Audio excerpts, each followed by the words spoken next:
Hey Woodhaven family, and welcome back to the Journey 24/7 podcast. This is Chandler here with you again, and I'm so excited to dive into Genesis chapter 9 today. So as you know, yesterday we finished in chapter 8, and we ended with seeing that command to go and be fruitful and multiply and fill the earth. And we talked about how that was kind of a callback to Adam and Eve originally being created, and how we have a new, not creation here, but almost like a reset. Now, sin was still in the world, so we know, and we're going to see very quickly how quickly sin does continue to infect the human race, and corruption does still happen on Earth. But it's still a bit of a reset from the original creation to then ultimately the fall, to then what led us to the flood. So we see a little bit of the reset here. Well, opening up in chapter 9 today, in this first portion, we see again twice that same command, be fruitful and multiply and fill the earth.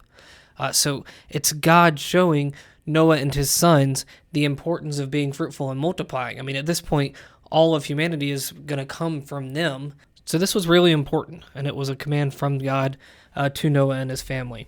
But then we also see in verse 8, Then God said to Noah and to his sons with him, Behold, I establish my covenant with you and your offspring after you.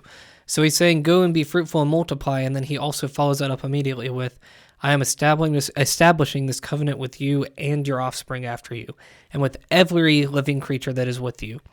He says, I establish my covenant with you in verse 11, that never again shall all flesh be cut off by the waters of the flood, and never again shall there be a flood to destroy the earth. And God said, This is the sign of the covenant that I made between me and you and every living creature that is with you, for all future generations.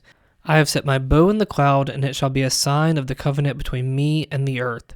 When I bring clouds over the earth, and the bow is seen in the clouds, I will remember my covenant that is between me and you, and every living creature of all flesh. And the waters shall never again become a flood to destroy all flesh. When the bow is in the clouds, I will see it, and remember the everlasting covenant between God and every living creature of all flesh that is on the earth. God said to Noah, This is the sign of the covenant that I have established between me and all flesh that is on the earth. So it's God telling us this is never going to happen again. I'm never going to destroy the earth by a flood again. But he's also not just telling us that, he's showing us that we're going to have a reminder of that for ourselves, and that he is going to remember this covenant every time that he sees that bow in the clouds. So anytime that we see a rainbow, it's just a reminder that God's promises are true, they're real, and they are fulfilled by him at all times. We should think about this each and every time we see a rainbow, just to take that as a moment for it to remind us just of how faithful the Lord is to us at all times. Now, moving on a little bit down, we see an interesting story here. And it's one that kind of catches us off guard because it kind of comes out of nowhere, but it's another reminder of just the fact that all humans were still sinful. And all humans still fell short of the glory of God, and we still do today. So we see Noah, who we saw just a couple chapters ago, found favor in the eyes of the Lord. We see here in verse 20, Noah began to be a man of the soil, and he planted a vineyard. He drank of the wine and became drunk and lay uncovered in his tent.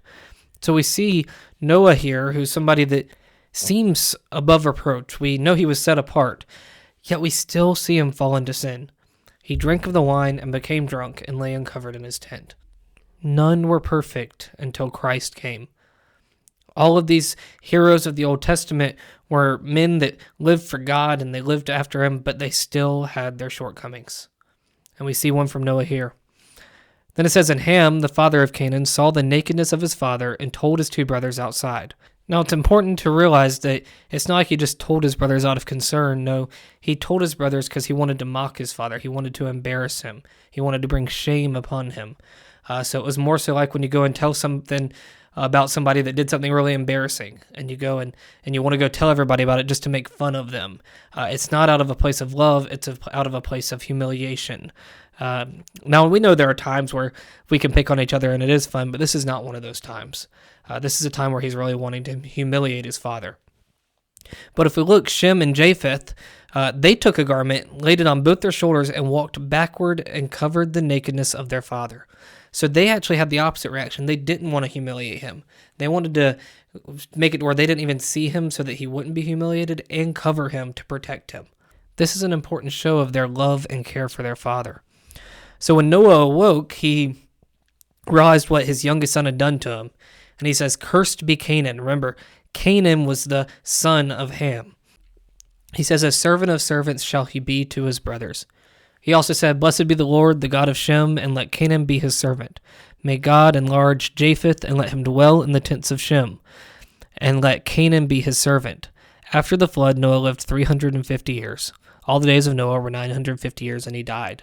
So we see the end of Noah's life here, as well as the final wishes for each of his sons and his prayers to the Lord for that. Now, the big thing we want to take away from this chapter, though, is going back to that covenant that God made with Noah, and in turn, all of creation, that he wouldn't destroy this earth again by a flood.